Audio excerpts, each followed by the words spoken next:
Okay, everyone, we are going to get started. My name is Sean McCarron. I am the Director of Curriculum and Instruction and the School Business Administrator for the Runnymede School District. I would like to just thank all of you for taking the time to join us today. Basic technology training for parents with Mr. Bonora, since we are following the hybrid model. We will have some students who will be in 2 days a week and home for 3. We will have other students who are home for all 5. And of course, this is constantly changing as new information becomes available, but we are ready and set to go. Today, joining us is Mr. Bonora, who is our technology integration specialist for the Runnymede School District. So he works in all 3 of our buildings, and his job is to work with teachers and students on ensuring the fact that technology is being fully up and running, fully utilized, and that we're using the best programs possible. So without further ado, I'm going to turn it over to Mr. Bonora, who is currently sharing his screen. We are also recording this presentation. So all of our presentations that we will be putting on are going to be recorded. So that way people are able to ask questions. And also if they're unable to attend the session, it will be posted on the Runnymede website. Throughout the presentation, if you have any questions, there is a chat feature in Google Meet. So feel free to throw something into the chat box and one of us will answer it. Also, if you have any questions throughout, please feel free to ask those questions regarding the presentation. Without further ado, I'm going to turn it over to Mr. Bonora. All right. Hello, everyone. Thank you for coming to join us on one of your last mornings of summer. We appreciate you guys being here. So I've got a few things I want to talk to you about today, and it's all basic, like I said, like the presentation's titled Basic Technology Stuff. We're going to talk about Chromebooks. We're going to go over Google Classroom briefly. We're going to look at just some online programs that we have that you can be on the lookout for, so you know kind of what your student should and could be working with. We're going to go over how to ask for help. And then finally, what I want to spend the most of our talk on today will be questions. I'm looking at all of the muted microphones, and I appreciate that while I am presenting. But like Dr. McCarron said, if you have a question, feel free to drop it in the chat, or you can just, unmute yourself and say hello. We are being recorded. I know Dr. McCarron mentioned that, but I just wanted to say that one more time, as well as my little Bitmoji here. I think we should have a nice morning. So once again, if you have questions, you can ask, but there will be plenty of time at the end. All right. So Chromebook Basics. What we're looking at here is one of the touchscreen models in the district. Not all of our computers are touchscreens. A lot of our devices we've been purchasing over the last few years, and they come in different shapes and sizes. Some of them have glass screens. Some of them have no glass cover on the front of them. This touchscreen that you're looking at is a really nice device. So the touchscreen works very well. You can tell that because you can see all the fingerprints on the screen there. We have our normal keyboard. Power button for pretty much every device in district is going to be in the upper right-hand corner there, and that's our trackpad. Pro tip, when it comes to using a Chromebook, if you want to do a right click to pull up an additional menu, you take 2 fingers and you press the trackpad with both fingers at the same time. That will bring up your right click menu that you'd be used to on a Windows or Mac computer. All right, this is the side of the Chromebook that we were just looking at. On the far left here, this is just a simple security port. Oops. Sorry about that. Then we have USB Type-C charging. That is the type, if you have an Android phone, a newer Android phone, you might see a USB-C type charger. They're on iPads now too. Then we have a USB 3 port. And then on the other side of the device, we have an aux jack for headphones. That's how I'm talking to you on my headset right now. We have a micro SD card slot, another USB port, and another USB-C charging port. So with the newer devices, you can actually charge on either side, and that's very, very cool. Make things a little bit easier, less wires in the way. If you have an older Chromebook, your ports will generally be like this, except you won't have the USB-C charging. You're going to have like a little circular charging port on the left side of the device. and that's only going to be on one side.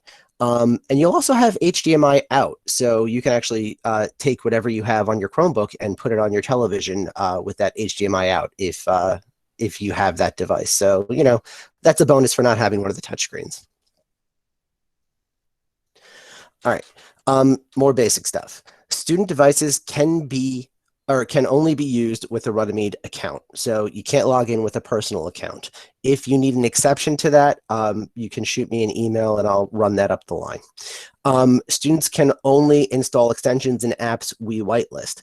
So students can't just go to the Chrome web store and kind of grab whatever. If you or your student have identified an app that we don't currently have whitelisted or we're not allowing them to install and you want it, you can shoot me or Mr. Michelle or Mr. Cratchwell an email, and we will look into that for you and get back to you as soon as we can. All right, students have access to email within the district, meaning your student, any grade level, can email their teacher, they can email staff members, and they can email other students. They cannot email anyone that is not at runnymeadschools.org. Okay, so that means they can't get solicitations from advertisers. They can't send you an email if you don't have an at runnymeadschools.org email address. And they basically are locked into our Runnymede Schools domain. Google Meet, what we're using right now for students, turns off every day at 6 p.m. and students cannot start a Google Meet on their own. We just wanted to limit that a little bit and you know, keep things usable for our students and teachers while not letting everyone have access to pretty much everything. All right, student accounts are also monitored with software. If they get somewhere they shouldn't, it will be flagged and administration will take a look at that. Real quickly, I noticed some other people have joined us since we started. I just want to remind you that we are recording this video presentation. If you have any questions, you can drop them in the chat and there will be time for questions at the end. All right, sometimes computers break. All right, hopefully none of you guys have had to deal with that, but if you have, these next few slides, these are things that unfortunately, they're all real Chromebook issues that I've come across over the past few years. So that Chromebook's going to fall and the height is much too tall. That's on a ledge there, and you know it's not balanced properly. I've seen Chromebooks that have come back soggy because they've been left near or by the dog water and food bowls. Bathroom sinks, not a good place. Tile is hard. All right, another ledge standing up on the edge there, not a good idea for a Chromebook. Again, these are all things that we've come across. On the edge of a table, piled on top of a stack of games. All right, you would not believe how many Chromebooks come back that were stepped on as a student was getting out of bed. You know, they're using their Chromebook in bed. They get out of bed and they step on the device, or the dog steps on the device, or the cat jumps on the device. You want to keep these devices in a place where they're going to be safe. All right, one more. Couch cushions. You got to be kidding me. All right, not as funny as I was hoping that would be. I'm sorry about that. All right, and then I'm sorry, this is the last one. Chromebooks in bed are really a terrible idea. Besides the fact that you can roll over them, the device needs to breathe. The fans are at the bottom of the device. So if they're wrapped in a blanket, they can overheat, and that is good for no one. All right, no actual devices were harmed during that process. Okay. This is how you're going to get to Google Classroom. So there's 3 key ways to get to Google Classroom. You can go to classroom.google.com. You can click on the waffle icon from the new tab section of Google Chrome. And then you just select Google Classroom, or you can do a search for Google Classroom. You can do that in Google or Bing or DuckDuckGo, whatever search engine you like to use there. And those are the 3 key ways to get you to Google Classroom. When you get into Google Classroom, your screen's going to look like this. Now, one of the things that Mrs. Yezi and Mr. Peely have been doing a lot of this summer is talking to teachers about limiting the amount of Google Classrooms that your students are going to see. In an effort to make things as simple as possible, we wanted to consolidate those classrooms. So rather than having your students go to multiple classrooms, they'll be able to simply go to one or two, and the teachers will be sharing those classrooms. So if we wanted to get into a class, we simply click on the title of the class, right? And then that brings us to a page that looks like this. So there are 3 key tabs that you'll be looking at when you're in Google Classroom: the stream, classwork, and people. The stream is a constantly updating place where you will see your Hawks board, which again is an effort that we're making this school year to simplify all of the online work that your students will be doing. But everything, any announcement, any comment, anything shows up in the stream. All right, the classwork tab is kind of a key area here. And this is where you will see all of the assignments that your student has to work on. This is one of our summer courses that I pulled the screenshot from. So you can get a feel for some of the work that students were able to do over the summer. As a reminder, all students in grades K to 8 were welcomed into summer courses if they chose to work on them. In the classwork tab, you'll see due dates, which, hang on, if I can get my mouse working, there we go. You'll see due dates, which you can see over here, or a posted date if there isn't a due date that goes along with that assignment, right? So here, Mrs. Seconder just had a review. She didn't need anyone to turn that in at a specific time. It's a review. So there's no due date there. That's the date it was posted, however, right? And this is a due date. It says due August 28th. If you click on any of the assignments, you can open up this view of the assignment. Now, you're still not actually in to the assignment per se, but there's a lot of things that you can view from this angle. Number one, you can check the assignment status. So over here, we can see that this assignment is missing, which means that this student did not turn in this assignment. You can get your directions. So this is what the teacher typed when the teacher, I think this was Mrs. Seconder again, when she, wanted the students to work on this assignment, these were the directions that went along with it. And then resources that go with the assignment, right? So the resources are this video, this slides presentation, and this slides presentation. And then all the way at the bottom, I'm not going to move my mouse there because that's kind of bringing up the slides menu, but all the way at the bottom, it says view assignment. There you go. And if you click on that, you get a view that looks more like this. Now, this is where the actual assignment is and where it lives. Let's see.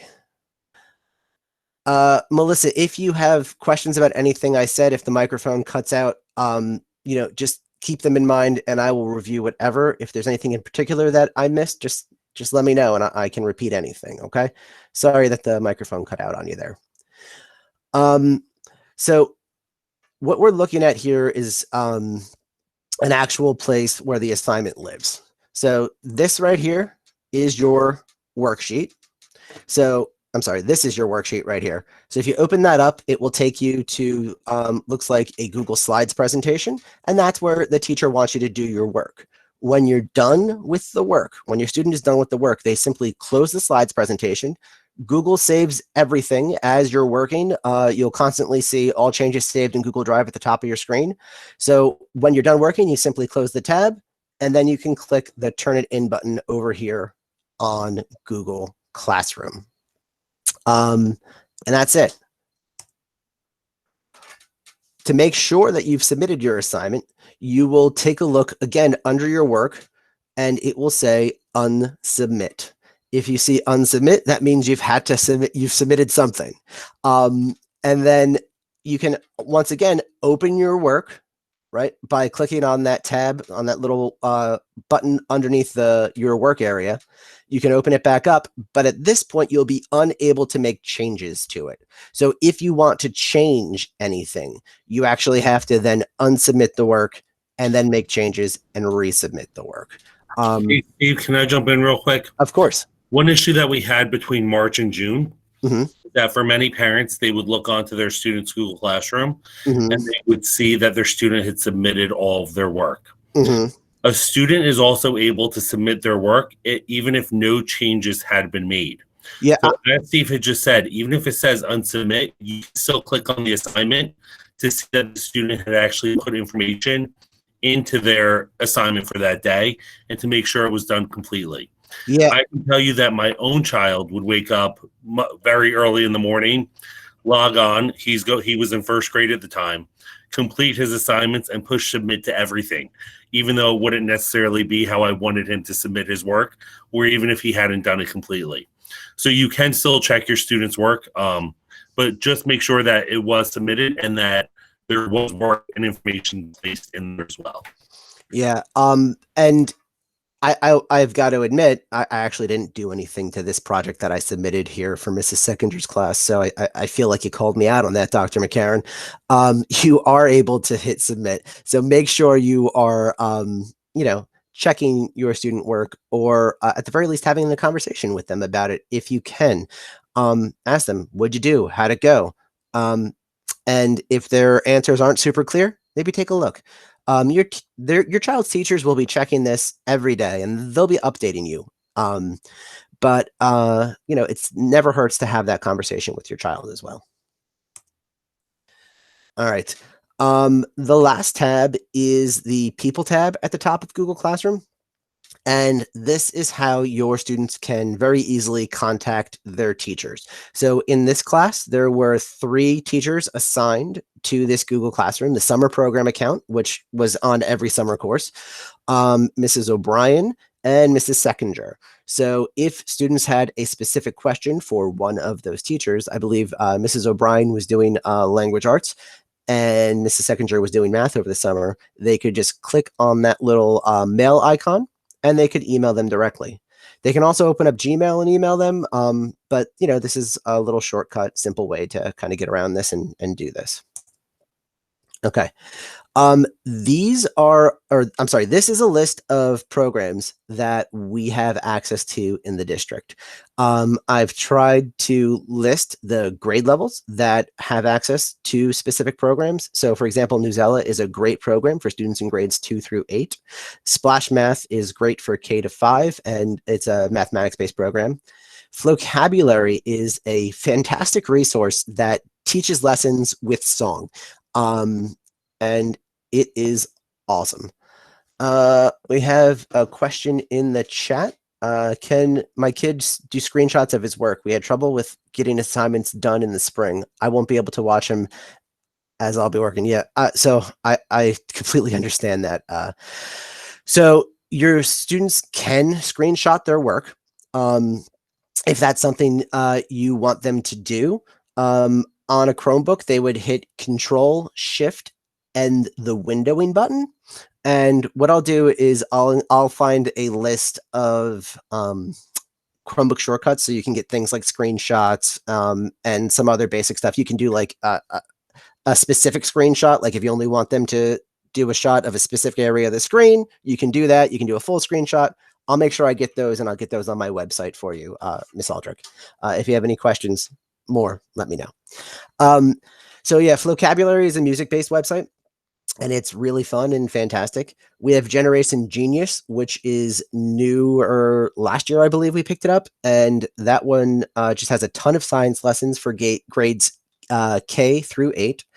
Tumble Books, there's just book after book that is kind of animated and read aloud to students. If you just want a place for them to, have some a nice wholesome learning experience, Tumble Books is great.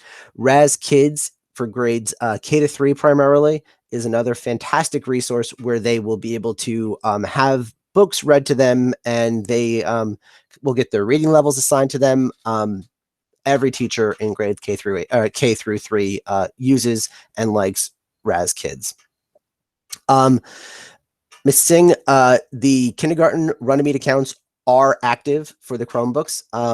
And if you need your student's username and password, I can get that to you shortly. We can talk after the meeting.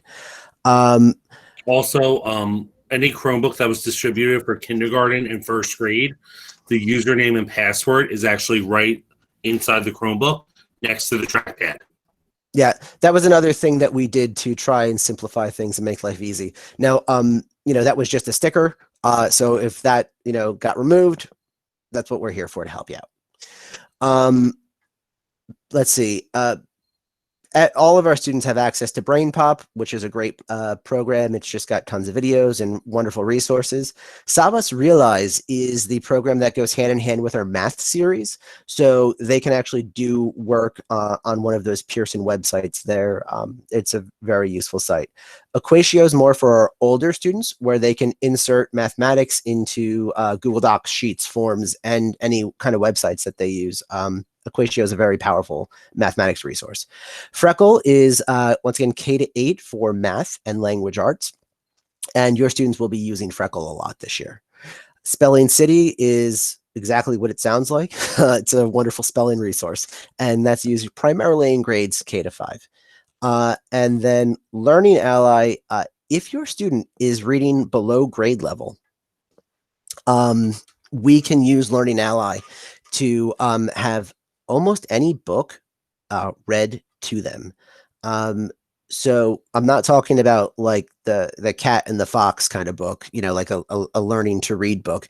I'm talking about like the Dogman series. I'm talking about all of the very powerful novels that students can be reading. So if your students are reading below grade level, this is a tool that we are allowed to use. You can request access from me or your child's teacher. We just need to have some proof that they're reading below grade level. We can get them Learning Ally support. Ms. Singh, I will get you your student's username and password after the presentation and make sure we can get you in.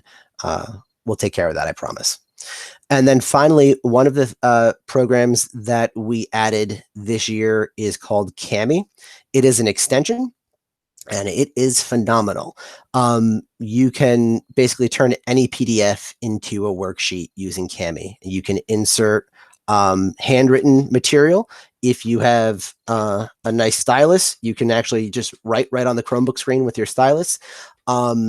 If you have the touch screen, you can also use the trackpad to do handwritten material. Kami is I'm very excited about having Kami this year. You can also insert voice, video, and text comments into any PDF. I'm hopeful that your teachers will be using Kami a lot this year. All right. If you're in need of assistance, you can head over to the parent section of my website. That's one place you can go to for help. I have a ton of video resources, but we also have the teacher websites. We have the Bingham staff. If you just need an email address, Downing staff, Vol staff. Again, if you just need to contact someone, that's where you're going to go and get the contact information. This is a button that will take you to the real-time parent login and then district announcement page as well. That will kind of get you where you need to be. If you don't know where you need to be, if you're just like, I have a problem, I have a question, I don't know who I'm supposed to talk to about this, shoot me an email. I'm Bonora@runnymedschools.org. I'm going to be happy to direct you to whoever can help you with your situation. All right. And then finally, we have the Runnymede Facebook page. You can find me on Twitter @StephenBonora. There's my email address. You just click that button, go directly to my email address. And then I also have my YouTube channel, which I constantly am putting out content for teachers, students, parents, anyone who needs help.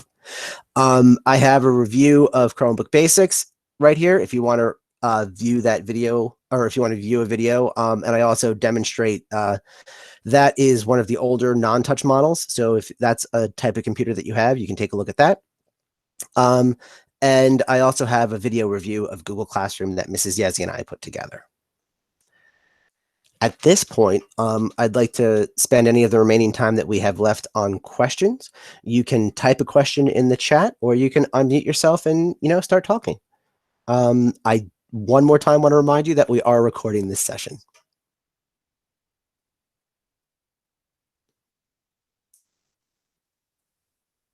You're welcome. Hey, Steve, at this point in time, can we try to show them how to do do you have a keyboard photo from the beginning part of the presentation to actually like point to the sections of like what they would push to do a screenshot and then show them what that looks like if we share our screen? Let's see. Sorry, I got to get through all these Chromebooks in peril. Okay. So Yes. if you hit Control and Shift, and I'm trying to find it here. Excuse me. I hope you can't see it my nose. And this button right here, that button is a windowing key. So Control Shift windowing key. So the button that he's talking about, the windowing key, is usually above the number 6, and it's a square box with 2 vertical lines on the right-hand side of it. So all 3 of those together will allow you to then copy something, take a screenshot, and it'll show up in the bottom right-hand corner, and it'll say copy to clipboard. And one of the nice things about the Chromebook is any screenshots you take will just show up in your downloads folder. And then you can either insert that screenshot into any of the Google programs, Sheets, Slides, or Docs, or if you'd rather, you can just upload that to Google Drive and have it there. Also, if you took a screenshot you don't care about, you can just leave it in the downloads folder and never worry about it ever again. Any other questions?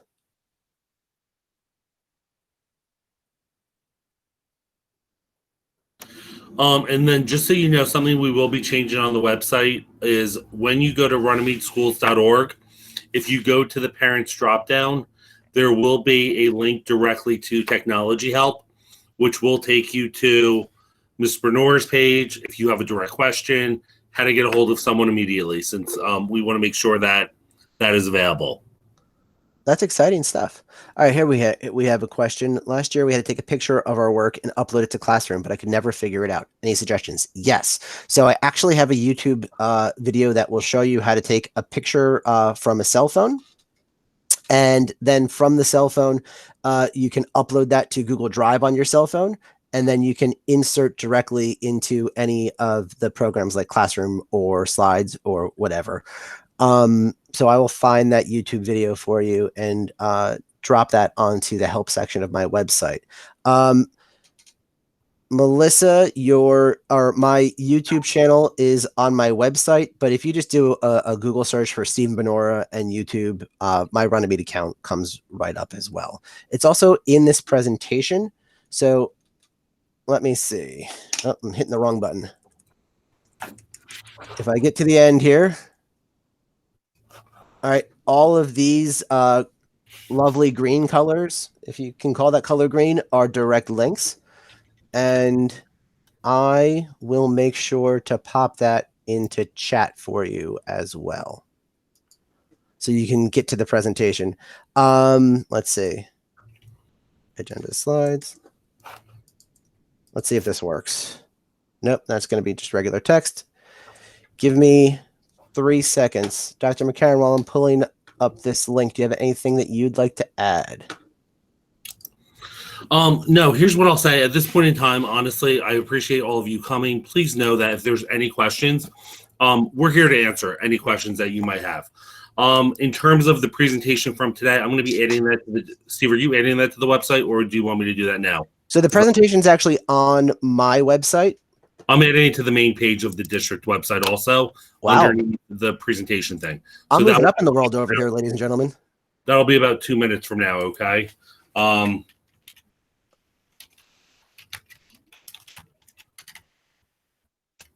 then Miss Singh, if you could just shoot me an email address that I can contact you with, I will make sure you get your student's username and password.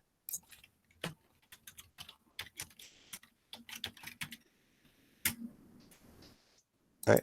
That's about all I have for you. I would also like to say thank you so much for showing up and giving your time this morning. If you end up with any questions, please, I'm here. It's my job. I want to help you guys. Okay. And then, let's see. If the user password change, no, it does not. So the username is always going to be, it's are your student's year of graduation from Runnymede, so their 8th grade graduation year, and then their first name, last initial. If their first name, last initial matches someone else in their grade level, you might get a second letter of the last name, and then it's at runnymedeschools.org. The only reason we would change a password is if someone else, or if a student shared a password and then we had multiple students logging into the same account, or the student forgot the password and it was just easier to reset it on the spot. But I have a master list of usernames and passwords. So generally speaking, unless there's an issue, that username and password will remain the same for their entire time here at Runnymede. Also, at this point, if you go to runnymedeschools.org, you will see the advertisement for today's training and the virtual meet and greets. Right under that, you will see a link for Mr. Bonora's presentation, Google Slideshow. If you click on that, today's presentation is right there for you.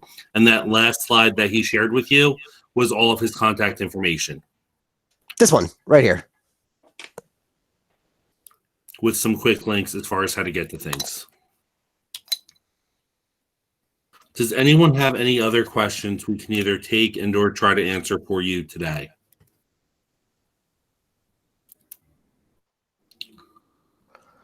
Dr. McCarron, one thing I learned when presenting to teachers, sometimes if you stop recording, questions will show up. So why don't we end our recording?